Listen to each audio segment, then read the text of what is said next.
to my kitchen and a special election night episode of Prepper's Pantry. Because as I was telling Rick earlier, this may be the beginning of the end, and you never know what's going to be in our future. So, let's get on with it.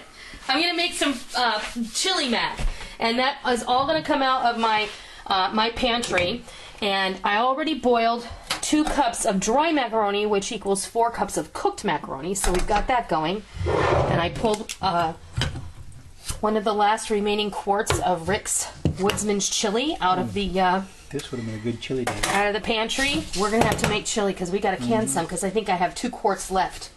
So what we're going to do, and I want to stretch my chili because I want to make chili mac. I'm going to come over here to the stove. And this is just super quick. I'm going to turn my burner on medium. It's probably still a little hot. But I'm going to go ahead, add a can of diced tomatoes. I'm going to add an extra can of red kidney beans with their juice, because my friend Cat's Cradle is always asking me, why do you throw away the juice? And honestly, I don't know. It's just the way my mother always did it, so I do it. But beans in there. Is there still beans in there? I'm so sorry. Because if we were in a real SHTF situation, we would not be draining our beans. We would be using them. And I'll go ahead and add Rick's chili to the pot. And this just, you know, there are ways to stretch your home canned things, and we're going to add things that we already put in the chili that we made. And we're just going to stretch it just a little bit, just so we have enough. And sometimes I like to stretch it because then there'll be enough for me to take for lunch tomorrow, and it's been cold and rainy and miserable here. And tomorrow I think is going to be the same, so I'll want something nice and warm for lunch. Today I got to have beef stew for lunch, so that was nice. Had some tomato juice and put it in this jar and rinse all that out of there. Well, you can still put it in the jar and rinse it out. Well, you just need a little bit of water. Where's my ring?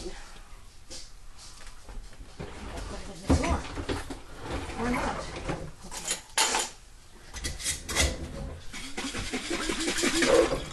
Clean out your jar. See, there's a lot of goodness there. Lots of flavor in there. And then you cleaned it out a little. I like to do that. All right. So there's our chili and our extras to make it stretch. And we're going to toss in our macaroni. It's hot.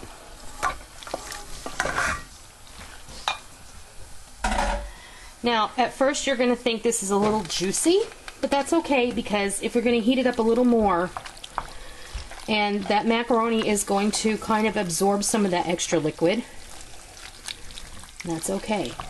Plus, if you have any leftovers, it's really going to absorb in there. So what I want to do is I want to simmer this for like 5 minutes, and that's it. This is a really quick dinner to get on the table. All you have to do is boil the noodles and heat it up really.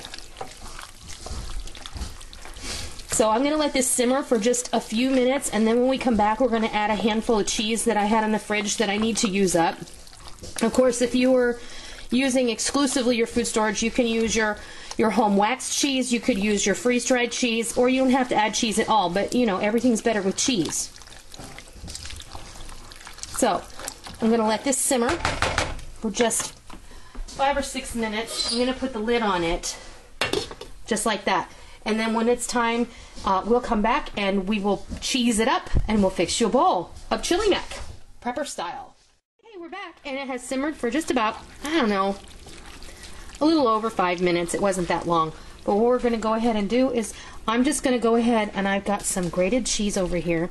I had a hunk of Monterey Jack in the fridge that I wanted to use up, and I had 3 slices of like cheddar cheese for sandwiches that were kind of lonesome and probably weren't going to get used up. So in all, there's probably a little over a cup of cheese. Rick's trying to let the animals out, so that's why he's moving about like that. And this way you get everything in one pot. And also, if you only have a little bit of cheese but you have a lot of people to feed, and everybody's used to kind of putting their own cheese and onions and stuff on top of their chili mac, this is a good way of making sure that everybody gets a little bit of cheese, because if you only have a little bit and you want to stretch it, the way to do that is to put it in there. because then nobody can complain that they didn't get it or somebody else got more than they did. Then you're just going to portion this up. I mean, if you're rationing for some reason or another, then this is how I would do it.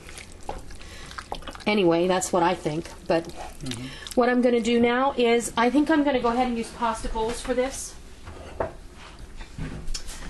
I'm going to grab a spoon and put it on in there. And we're just going to have this for dinner tonight. If I were, you know, if we were trying to feed people and fill bellies, then I would definitely make bread, biscuits, I would put crackers on the table, cornbread muffins, or something along those lines to make sure that everybody got a full belly. Because if you put like homemade bread, cornbread muffins, biscuits, or something like that on the table, then you also have enough to where they get a biscuit with their meal and they get a biscuit with honey, and that's called dessert, and it satisfies everybody's sweet tooth, and everybody goes away happy and sated. So that is election night chili mac for the prepper in all of us. I hope you try it. I hope you love it. So until next time, I'll see ya.